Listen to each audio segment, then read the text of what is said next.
Ang kwento ni Tomby. Ang kwentong ito ay hango sa totoong buhay. Mula ito sa isa nating tagapakinig. Karanasan ito ni Alan. Walang eksaktong taon. Probinsya ng Antique.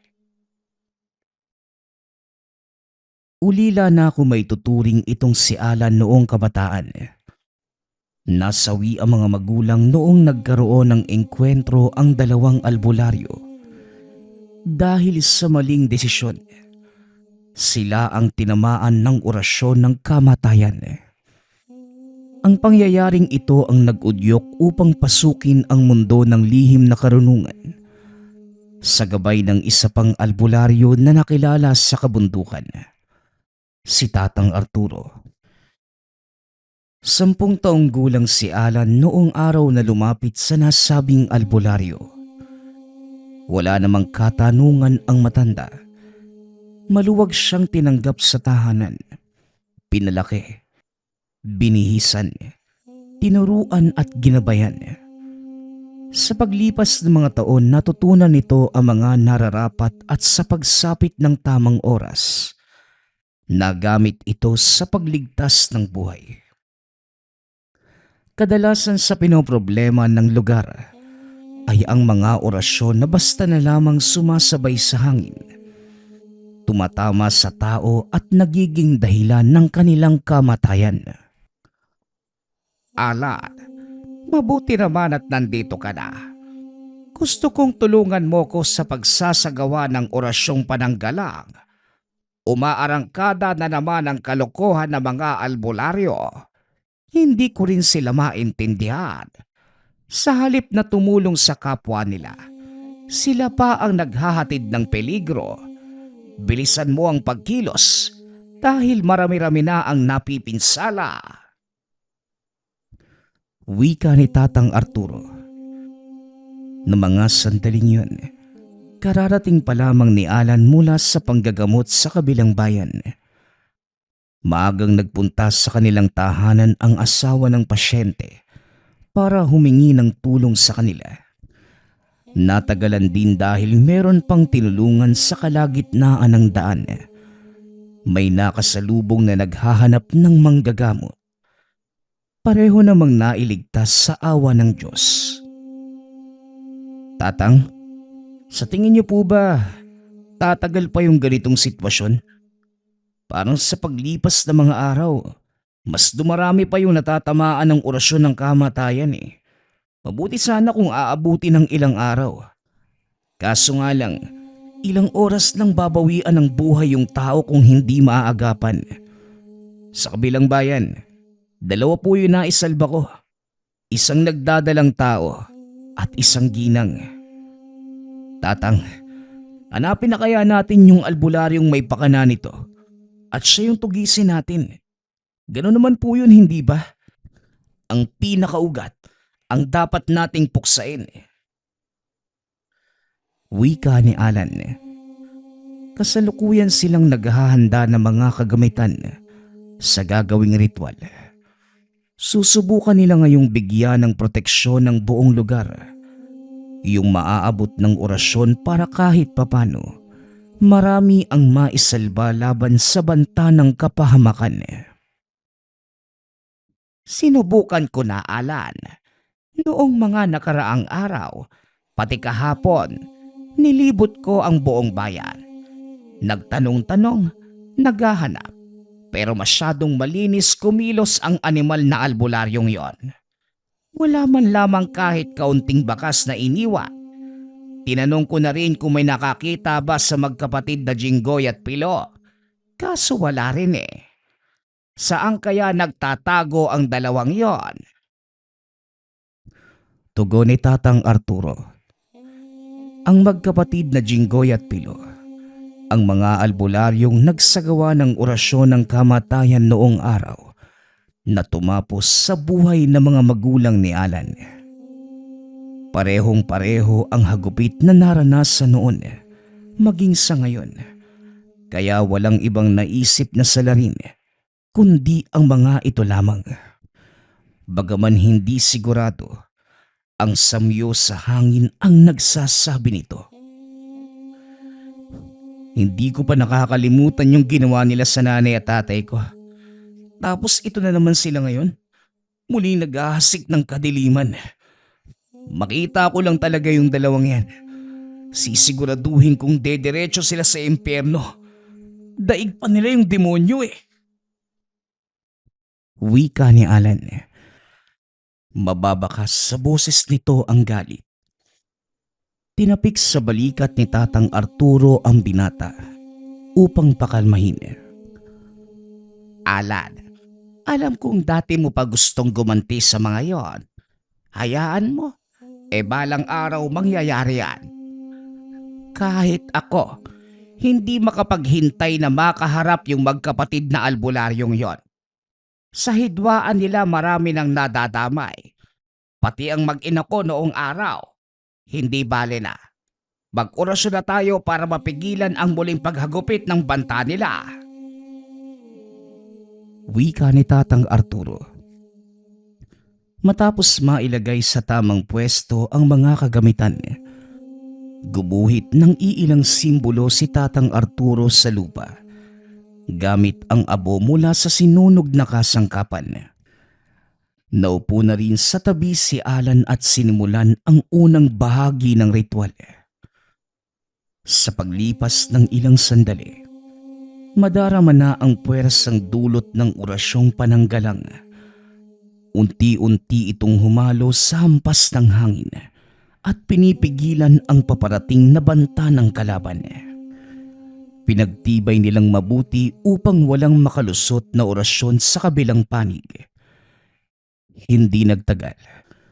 Natapos din ang ritual. Kaya lang may ibang nararamdaman si Tatang Arturo. Otang, bakit po? May nakikita po ba kayo? Maupo ka po muna para hindi kayo matumba. Wika ni Alan. Kagad inalalaya ng binata ang matanda. Isa sa mga kakayahan nito ay makita sa isipan ang banta sa paligid. Hindi man sobrang linaw, ngunit may naaaninag itong mga figura. Alan, may paparating. Isang figura ng tao at kadiliman ang nakikita ko. Maghanda ka. Pakiramdam ko ay may lulusob mamayang gabi dito sa tahanan natin o baka sa ibang panig ng lugar. Kaya manatili kang alerto para makasaklolo kagad kung kinakailangan. Pahingi nga muna ng tubig. Natutuyo ang aking lalamunan. Wika ni Tatang Arturo. Sa tuwing may makikita ang matanda, isa sa epekto nito ang panghihina ng katawan at pagkauhaw. Minsan naman ay lalagnatin at mawawala ng boses. Depende kung gaano kalakas ang banta na paparating. Tatang, magpahinga na lang po muna kayo. Sapat na yun nagawa nating pananggalang para protektahan yung lugar sa loob ng ilang araw. Sigurado naman, kahit papano maiiwasan yung masamang mangyayari. Wika ni Alan. Huwag kang magpapakampante, iho. Malakas ang puwersa ng kalaban. Hindi lang isang presensya ang nararamdaman ko. Kung tama ako ng pagbilang, apat sila. Sana lang makayanan nating labanan. Wala rin namang ibang maaasahan sa lugar na ito kundi tayo lang. Tugon ni Tatang Arturo. Napabuntong hininga si Alan. Isa sa pinoproblema ay ang walang ibang malapitan. Sa nakalipas na mga taon, tanging sila lamang ni Tatang Arturo ang lumalaban sa iba't ibang banta ng panganib. Kabilang na ang pagsalakay ng mga aswang, hagupit ng mambabarang sa mga pasyenteng nagpapagamot, at ang pinakamalalang orasyon ng kamatayan ng hindi pa kilalang kalaban. Alam mo, Tatang, kung meron lang sanang ibang albularyo sa lugar, madali tayo makakakilos eh. Kung hindi lang kinain ng kademonyohan yung katauhan na magkapatid na albularyo dati, hindi sana aabot sa ganito yung sitwasyon. Wika ni Alan. Alan, huwag kang mag-alala. Ituring mo itong pagsubok sa atin. Magpakatatag ka lang. Mag-focus. Magiging madali din na ang labanan. Wika ni Tatang Arturo. Napatango na lamang si Alan pagkatapos. Inayos ang higaan na matanda para makapagpahinga na ito. Nang mga sumunod na sandali, ang pasyente naman ang inasikaso. Aligaga si Alan dahil hindi matigil sa pag-iyak ang bata. Namamaga ang kanang braso nito. Namumutla na rin at hirap idilat ang mga mata. Nang hindi makayanan ng ilang gamutan, ginising na niya si Tatang Arturo. Aba, kagat ito ng aswang. Balala ang suga. Ilang oras na ang nakalipas magmula ng makagat. Dinala niyo sana ng mas maaga para maagapan at hindi na lumala. Hindi bale, makakaya pa itong lunasan. Sandali, Alan. Ilabas mo muna ang ina para dire-diretso ang paggamot ko at walang abala. Utos ni Tatang Arturo. Sumunod naman si Alan. Pagkatapos ay kinuha ang mga kagamitan na inutos na matanda. Mula sa kahon, nilabas na manggagamot ang isang maliit na bagay. Kagad nagsambit ng mga dasal. Gumawa na rin ng orasyon sa tubig at sa bagay na hawak. Habang tumatagal, napansin ni Alan ang kakaibang bisa. Kasabay nito ang paggaan ng pakiramdam ng bata. Tumahan ito at nakatulog. Nagpatuloy ang gamutan. Habang nagsasagawa ng mahabang ritual si Tatang Arturo, tahimik lamang nagmamasid si Alan. Tinipon nito ang mga katanungang sumagi sa isipan. Makalipas ang ilang oras, natapos din ang panggagamot. Itong bote ng tubig, ipainom mo sa bata sa loob ng 3 araw. Kung sakaling iindahin pa nito ang sugat, bumalik kayo rito at itutuloy natin ang panggagamot. Kung magiging maayos naman ang pakiramdam niya, wag na. Pakiusap ko lamang din. Huwag mong pababayaan ang paslit. Tignan mo, masyado pang walang muwang para magdusa ng ganyan. Mabuti at naagapang kaagad. Paano kung hindi? O siya, lumakad na kayo. Mag-iingat kayo sa pag-uwi. Wika ni Tatang Arturo sa ina ng bata. Karga-karga nito ang paslit na mga sandaling yon. Kahit kailan talaga may magulang na pasaway no? Isa lang ang anak niyon pero hindi magawang bantayan. Alam kong maraming gawain at responsibilidad na nakaatang sa tahanan. Pero sana wag kalimutan ng anak. Saan naman kaya yun nakagat ng aswang? Ay nako, Alan. Ang lalim yata ng iniisip mo. Ano bang problema? Wika ng matanda. Mahaba pa sana ang himutok sa mag-ina. Kaya nga lang, nahinto ito nang mapansin si Alan. Tatang, wala naman po masyado. Ano lang, yung kasing kinuha mong bagay mula sa kahon. Matanong ko lang po, ano po ba yun? Maliit lang pero ang laki ng bisa eh. Napagaling nito yung kagat ng aswang. Kahit kritikal na yung lagay. Tapos habang ginagamot mo yung bata, may napansin din akong umaaligid na may itim na usok. Naguhugis tao minsan. Wala naman ako naramdamang banta mula sa elemento, kaya hindi na ako nangelam. Tatang, parte pa rin po ba ng ritual ng panggagamot yung nilalang na yun? Naguguluhan po kasi ako kaya napatanong ako. Tugon ni Alan. Natawa na lamang si Tatang Arturo sa sinabi ng binata. Hindi pa niya nabanggit ang tungkol sa bertud na tinutukoy nito. Tawagin mo yung bertud ng hangin. At ang nakita mo kanina ay ang gabay nito. Sa buong buhay ko bilang albularyo, ito lamang ang tanging nagbibigay ng lakas, kaalaman at gabay sa lahat ng ginagawa ko. Mapalaban man kontra sa iba't ibang karamdaman, sa aswang o sa banta ng mga elementong umaaligid. Mabisa ang bertud na ito. Maraming nagagawa at hinahanapan ng paraan ng bawat suliranin.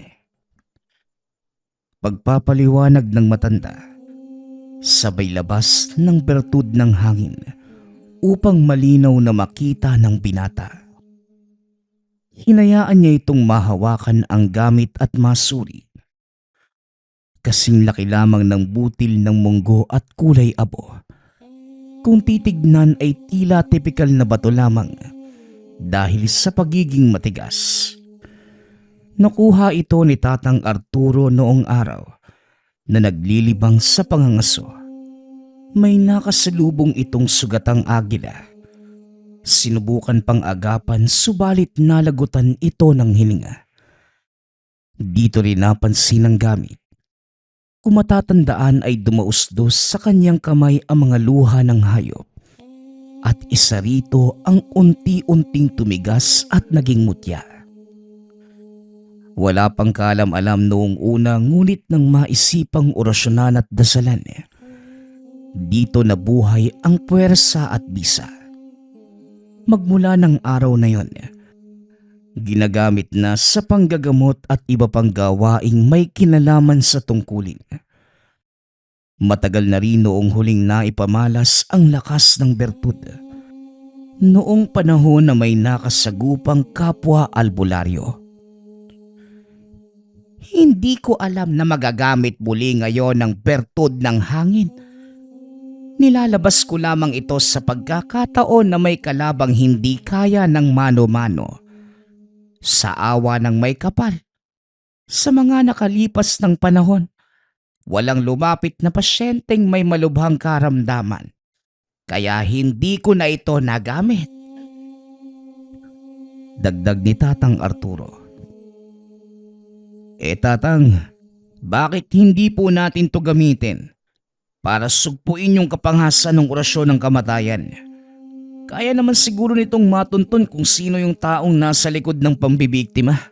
Hindi po ba? Tanong ni Alan. Sa sinabi ng binata, dito lamang naisip ni Tatang Arturo na posibleng malaman ng bertud kung sino ang may pakana ng kasalukuyang kababalaghan. Tama ka nga, iho. Matalino ka talaga. Hindi sumagi sa isipan ko ang bagay na yan. Mabuti na lamang nariyang ka. O sige, hihingi tayo ng tulong sa bertud ng hangin upang lutasin ang suliraning kinakaharap ng lahat. Wika ni Tatang Arturo. Pagsapit ng gabi, nabulabog ang kanilang hapunan nang maramdaman na matanda ang malakas na banta sa paligid. Ito ang nakita sa pangitain kanina at kagaya ng inaasahan, may lumusob nga sa kanilang tahanan. Nag-anyo itong aswang. Kagad sinugod si Tatang Arturo. Sa sobrang bilis ng kilos, napansin na lamang ni Alan ang paghandusay nito. Sapo ng matanda ang nagdurugong leeg. Nilapitan niya ito ngunit inutusan siyang habulin ang nilalang. Nakaabot ng kakahuyan sa paghabol. Ngunit laking gulat ng pagmumukha ni Tatang Arturo ang bumungad. Naguguluhang napatitig si Alan. Sandali lang. Paanong... Wag mo kong linlangin. Lubayan mo si Tatang Arturo. Tigilan mo ang paggamit ng mukha niya. Hindi mo ko mauutakan. Wika ni Alan. Subalit tumawa lamang ang kaharap. Mas lalong naguluhan ang binata dahil pati boses at paraan ng pagkilos ay parehong-pareho ng kay Tatang Arturo. Hindi kita inuutakan. Gusto ko lamang sabihin na panahon na para malaman mo ang katotohanan. Sa tingin mo, kinupkup kita dahil ang gusto kong makatulong. Alan, maraming bagay kang hindi nalalaman. Kabilang narito ang tunay kong pakay sa'yo. Tugon ng elementong nagbabalat kayong si Tatang Arturo. Linlangin mo na yung iba. Huwag lang ako. Kahit kamukha mo pa at kaboses si Tatang Arturo, hindi pa rin mababali yung paniniwala ko. Kung anong klase ng elemento ka man, humanda ka dahil pupuksain kita ngayon. Tugon ni Alan. Binuksan ng binata ang dalang bote. Pagkatapos ay sinaboy ang laman. Hindi matigil sa paghiyaw ang elemento nang maramdaman ang pagkapit ng bisa ng pangontra. Dahan-dahan ding bumalik sa orihinal na anyo. Dito na rin isinagawa ni Alan ang kasunod na pag-atake. Hinugot ang itinatagong balisong at saka itinarak sa puso. Bumagsak ang nilalang at nangisay. Hindi tumagal at binawian din ng buhay. Tignan mo, ako pa talagang inuuto mong hayop ka. Lilipastangan mo ang pagkatao ni Tatang Arturo. Wika ng binata. Pagkabalik sa tahanan, naabutan ang matandang ginagamot ang sariling sugat. Dali-dali itong lumapit upang tumulong. Hindi naman gaanong malala ang tinamo, ngunit labis ang pagdurugo. Pambihira, nabigla ako sa atake ng nilalang na yon. Hindi ako nakaiwas sa sobrang bilis. Kumusta naman ang paghabol mo, Alan? Tanong ni Tatang Arturo. Ayos na po, Tatang. Nailigpit ko na yung demonyong yon. Alam mo, nagagalit lang talaga ako eh. Kasi ginamit yung mukha niyo para linlangin ako. Akala niya siguro madali ako mautakan eh. Tugon ni Alan. Mabuti kung ganon. Pero hindi nangangahulugan na napuksa mo talaga ang nilalang. Alan, sila ang tipo ng aswang na nagpapalit ng anyo at kayang pekein ang kamatayan para magmukhang kapanipaniwala sa harapan ng manunugis. Bumalik lamang ito sa tunay niyang katawan. Kumbaga, kaluluwa ng ibang tao ang napuksa mo? Anong sabi niyo? Aba, paano naman naging ganun? Nasaksak ko pa nga po yung aswang eh. Tanong ni Alan. Naguguluhan ito sa sinabi ng matanda. Nakita ko na ang ganitong pamamaraan. Hula ko, kalahating albularyo at kalahating aswang ang nakaharap mo. Sa pamamagitan ng orasyon, kaya nitong sumapi sa katawan ng kapwa aswang at ito ang gagamitin para harapin ang taong balak kalabanin. Malilin lang ang kalaban at mapapaniwalang napatay ang halimaw na kung tutuusin, hindi naman totoo. Dahil ang napuksa ay ang tunay na may-ari ng katawan, hindi ang sumapi rito. Alalahanin mo, hindi lumaban ano. Pagpapaliwanag na matanda. Binalikan ni Alan sa isipan ang nangyaring sagupaan. Tama nga ang matanda. Ni hindi ito lumaban noong sinalakay niya. At nang sandaling niligpit ang katawan, para bang nag-iba ang itsura. Hindi masyadong pinansin dahil wala na sa isipan na merong ganon. Pambihira. Kung ganon po pala Naisahan ako ng hayop na yun ah. Buisit na yan. Akala ko pa naman naiganti ko na kayo. Wika ni Alan. Wag kang manghinayang, iho. Hindi pa tapos ang laban. Maghanda ka dahil ikaw na lamang ang maaasahan ko. Sa kondisyon ko ngayon, kailangan ng mahabang oras para mapagaling ang sugat. Ikaw na muna ang aatasan ko sa lahat ng gawain dito. Tugon ni Tatang Arturo. Wala pong problema, Tatang. Turuan niyo na lang po ako sa kung anong dapat gawin. Ako na po ang bahalang kumilos. Muling wika ng binata. Na mga sumunod na araw, si Alan na lamang ang humarap sa mga pasyente. Dito na rin napansin na may kakaiba kay Tatang Arturo. Likas sa matanda ang pagsasagawa ng dasal at pagsambit ng orasyon tuwing 6:00 ng hapon. Ngunit sa pagkakataong ito, iba na ang sinasambit. Malayong malayo sa dating nadidinig ng binata. Kasabay nito ang pagkakakita sa ritual na maraming maiitim na elemento na umaaligid sa buong tahanan. Binaliwala lamang niya ito dahil may tiwala sa matanda. Kaya lang habang tumatagal, hindi na nauunawaan ang mga nangyayari. Isang araw, inutusan ito ni Tatang Arturo na mamili ng iilang gamit sa bayan.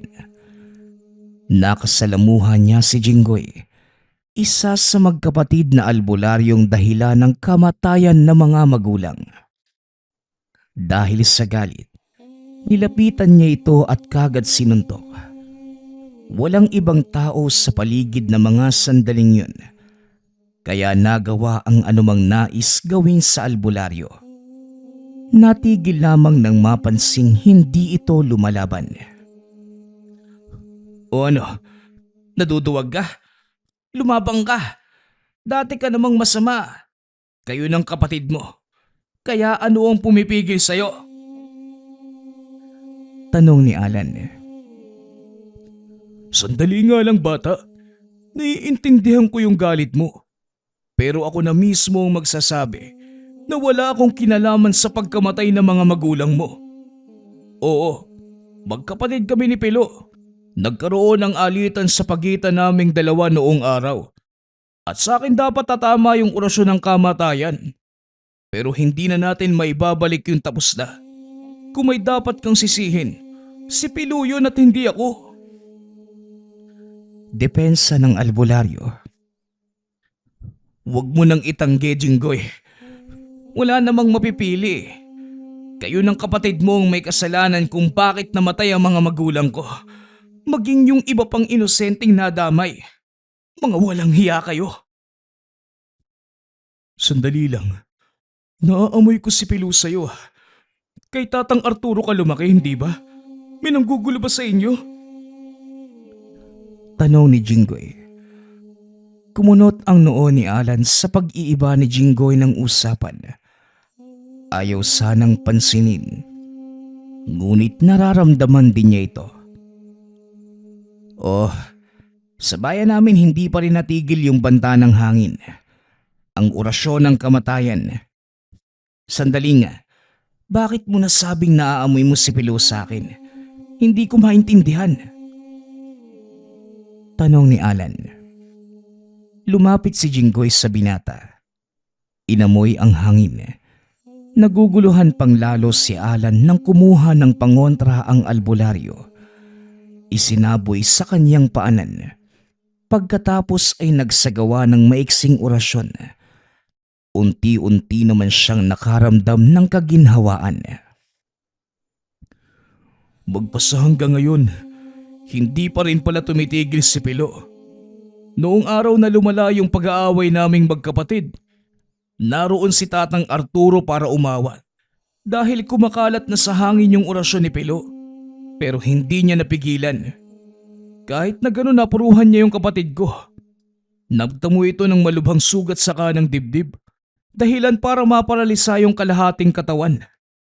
Marahil ito yung dahilan kung bakit dinaranas niyo yung orasyon ng kamatayan hanggang ngayon. Baka naghihiganti si Pilo. Ganun siya. Kung may nangingialam hindi niya tatantanan. Nagawa ko ngang makatakas sa kanya pero hindi naman siya tumigil sa kasamaan.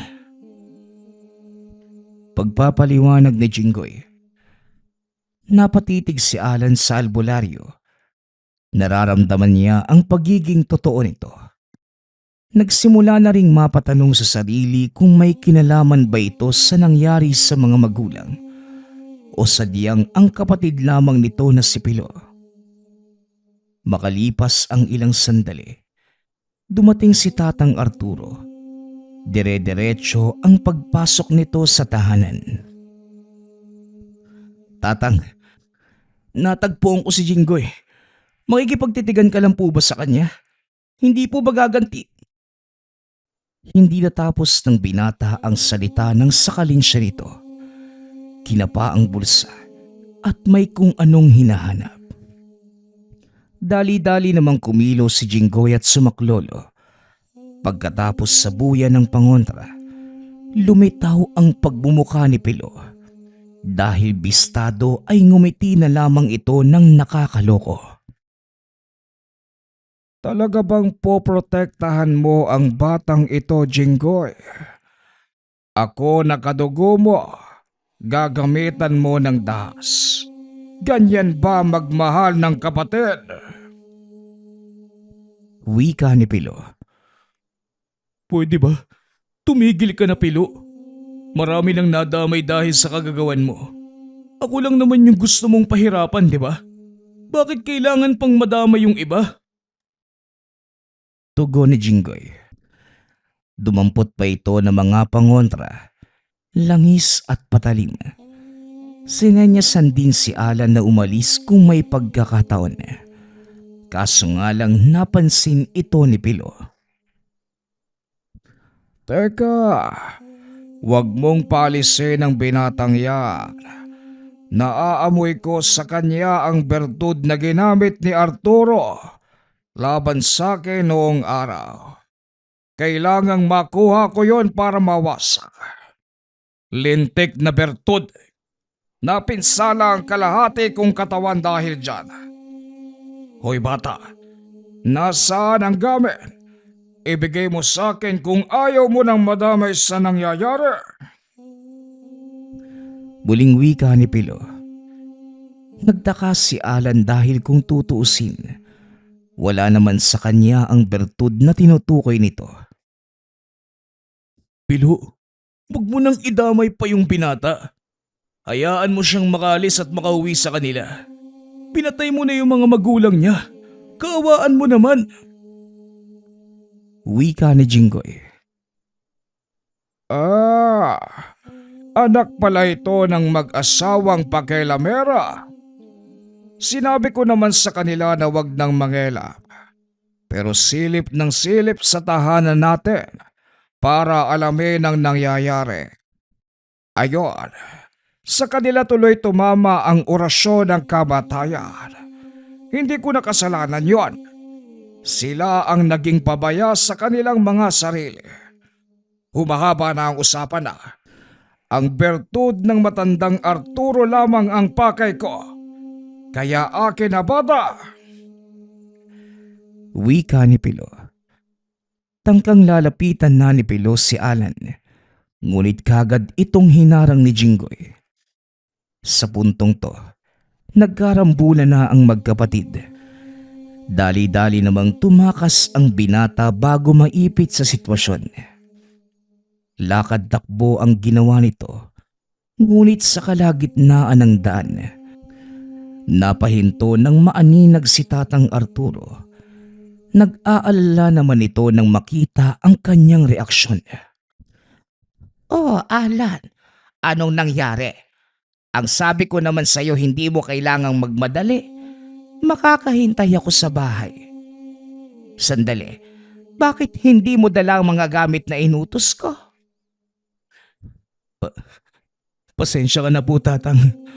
Ang totoo niyan, nabili ko lahat kaso nagkaroon ng engkwentro sa pagitan ng magkapatid na Jinggoy at Pilo eh.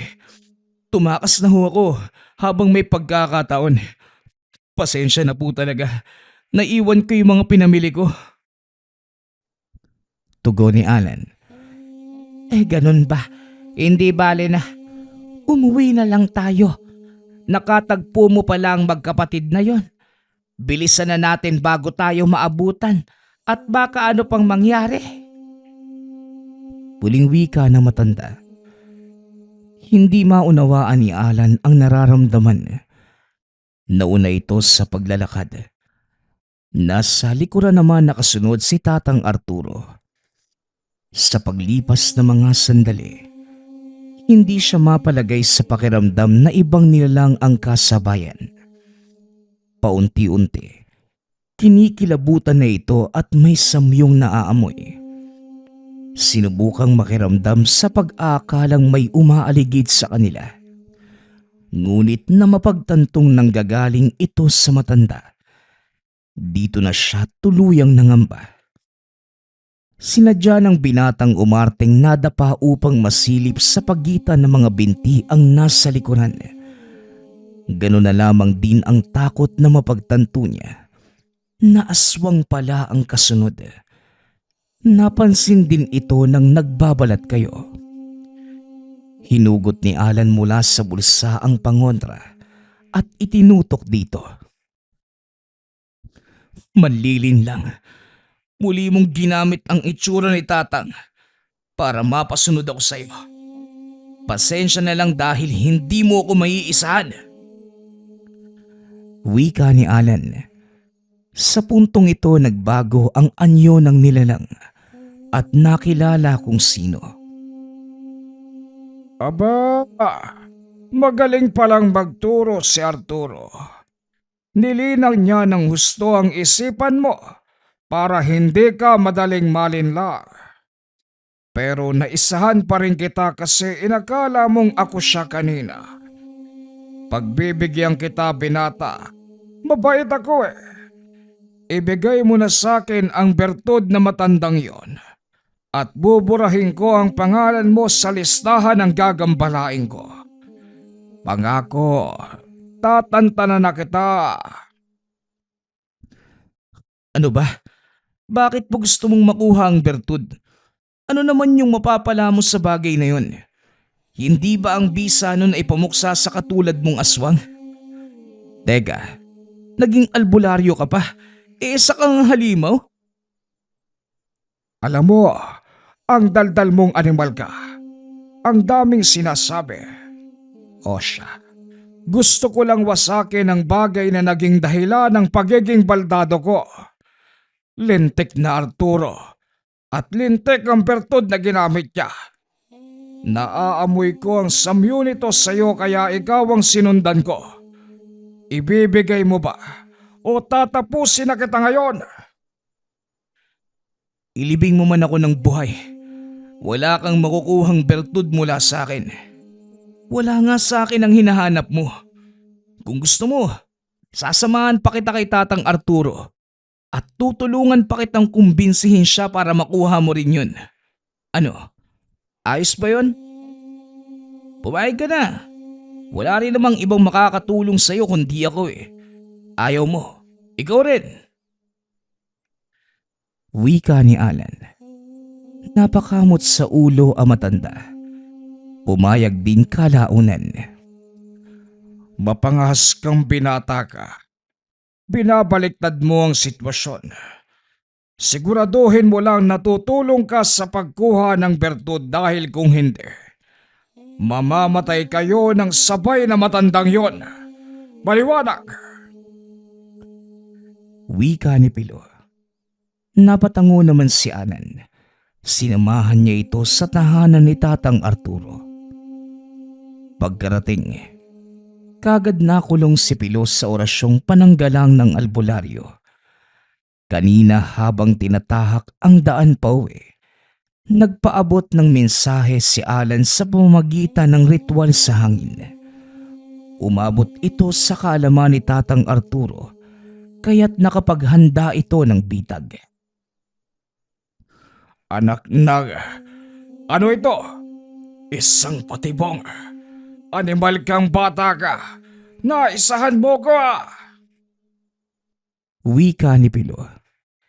Nanggagalaiti ito habang nagpupumiglas sa pagkakakulong.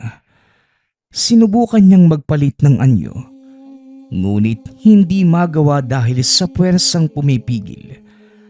Maging ang pagsapi sa katawan ng iba, hindi na rin magawa pa. Ikaw ang animal. Hayop ka. Sinubukan mo pa si Alan eh. Matalinong bata ito. Ginamitan mo siya ng panlinlang kaya ibinalik niya ang pamamaraan mo. Hindi ko alam na madali ka lang palang utuin. Wika ni Tatang Arturo. Pinagtibay na matanda ang orasyon. Hindi na rin magkamayaw sa pagsigaw ni Pilo. Unti-unting napipinsala ang katawan. Baldado ka na nga. Puno ka pa rin ng kasamaan. Hindi pala sapat ang ginawa ko sa'yo. Akala ko pa naman magtatanda ka dahil kalahati ng katawan mo ang napinsala. Tapos hinangad mo pang wasakin ang bertud ko. Abay sira ulo ka yata eh. Mauuna kang mawasak kesa rito. Dagdag ni Tatang Arturo. Sa tingin mo ba, makakaya mo kong puksain sa ganitong pamamaraan? Tanda, nagkakamali ka. Hindi mo ko... Hindi matapos-tapos ni Pilo ang pagsasalita. Nang lumakas ang puwersa ng orasyon, hinihigop ang enerhiya. Unti-unti na ring naninigas ang kalahati pang katawan. Tatang, balak mo ba siyang gawing baldado? Buong katawan? Tanong ni Alan. Bakit hindi? Kung hindi uubra ang kalahati, gawin nating buo nang sa gayong wala na siyang magawa pa. Nag-aalala ka ba na baka makapatay ako ngayon? Kung masamang tao lang naman yung papatayin mo, hindi po ako nag-aalala. Kaya lang sigurado po ba kayo, Tatang? Hindi po kayo lubusang magaling, baka mas lalong lumalayang sugat ninyo. Hindi naman, iho. Maaring buhay pa ang sugat sa balat, pero magaling na ito sa loob.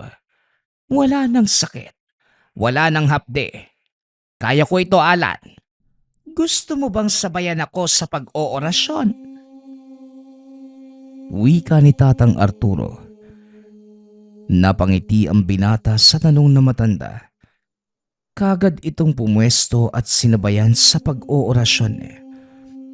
Sa bawat pagsambit ng mga kataga, ay siya namang unti-unting paggawasak ng katawan ni Pilo. Ginamit din ito ang natitirang puwersa.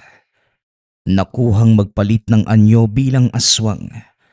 Ngunit hindi pa rin nakawala sa ritual.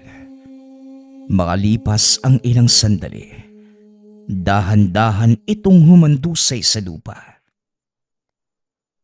Natapos din sa wakas.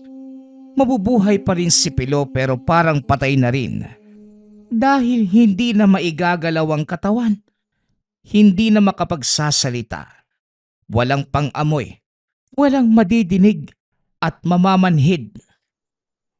Kung matatanggap niya ang parusang pinataw natin, mabubuhay pa siya ng maraming taon. Pero kung hindi naman, posibleng siya mismo ang kikitil ng sariling buhay. Atras, Alan, anong ginagawa mo rito, Jinggoy? Nandito ka ba para tubusin ang kapatid mo? Wika ni Tatang Arturo. Biglang naiba ang salita ng matanda nang mapansin ang nakatayong si Jinggoy sa unahan. Lumapit ito at bumati ng may paggalang. Tatang, alam kong marami nang nagawang kasamaan si Pilo. Pero hayaan niyo kong kunin siya at iuwi sa amin. Hindi naman sa gusto ko siyang iligtas. Wala akong tutol sa pagpaparusa niyo sa kanya. Nararapat lamang ito bilang kabayaran sa lahat-lahat ng ginawa niya. Pero kapatid ko pa rin siya eh. Hayaan niyo kung dalhin siya pa uwi. Wika ni Jinggoy. Ibinaba ni Tatang Arturo ang pangontra. Inalis na rin ang pananggalang para makalapit si Jinggoy. Gawin mo ang gusto mo, Jinggoy. Kilala naman kita. Malayong malayo ka sa kapatid mo. Kaso nadamay ka sa galit ko sa kanya. Paano ba naman? Naaamoy ko ang samyo mo sa hangin. Marahil sinadya ito ni Pelo para isipin kung may kinalaman ka sa nangyayari. Tama ka. Magkapatid pa rin kayo. O sige, pinagbibigyan kita. Wala rin namang silbi ang buhay niyan dahil sa parusang ibinigay ko. Wika ni Tatang Arturo. Yumuko si Jinggoy bilang pasasalamat sa pagpayag na matanda. Kinarga niya ang kapatid sa kanilisan ang lugar. Samantala, hindi maiwasang magtanong ni Alan. Tatang, binanggit ni Pilo na naaamoy niya sa akin yung samyo ng bertud ng hangin. Paano po yun nangyari? Isang beses ko lang naman yun nahawakan eh. Saglit lang din. Yun ba? Siguro nararamdaman ng bertud na isa kang mabuting tao, iho. At tapat ka sa ginampanan mong tungkulin. Kaya kusang kumapit sa'yo ang samyo nito. Ganyan ang bertud. Kumakapit sa taong may mabubuting puso. Pero pili lamang. Marahil ikaw ang susunod na hawak nito. Kung sakaling darating ang araw, nalilisanin ko na ang mundo. Handa ka naman na siguro, ano? Kung sakali mang ipagkakaloob ninyo, maluwag ko pong tatanggapin. Pero ang huli niyong sinabi, hindi. Hindi ko matatanggap na iiwanan niyo ako. Ikaw po yung nakasabayan ko sa paglaki kaya mahirap para sa akin na makarinig ng ganyan. Nagsasabi lang naman ako para maging handa ka. Matanda na ako, Alan. Anumang oras ngayon pwede na akong tawagin ng Panginoon at wala akong magagawa. Hindi naman pwedeng sabihin, Diyos Ama, baka makahiling ng karagdagang oras. Wika ng matanda na sinabayan ng pagtawa. Natawa na lamang din si Alan. Pagkatapos ng kaganapan, natapos din ang kalbaryo sa hagupit ng orasyon ng kamatayan na siyang kagagawa ni Pilo. Ang lumalapit sa pagamutan, yun na lamang may mababaw na karamdaman. Hindi katulad noong araw na may kapit ng orasyon.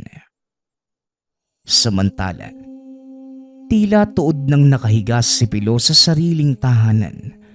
Hindi makakilos, hindi makapagsalita, ni wala nang nararamdaman.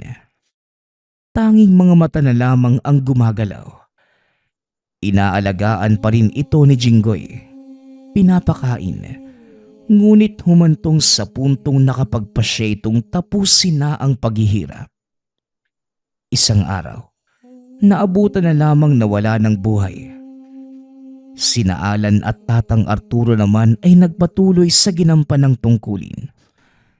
Tinutulungan ang sino mang nangangailangan. Dumating din ang panahon na tuluyang pinagkatiwala na matanda ang bertud kay Alan. Ginamit naman ito sa tama at naging mas mahusay pa ang binata. Hindi lamang sa larangan ng panggagamot, kundi maging sa pakikipagsagupaan niya sa iba't ibang elemento at nilalang na sumusubok. Nagpapasalamat nga pala ako sa lahat ng sumusuporta sa ating channel. Nawa ay patuloy niyong suportahan at pakinggan ang ating mga kwento. Hanggang sa muling pakikinig. Paalam.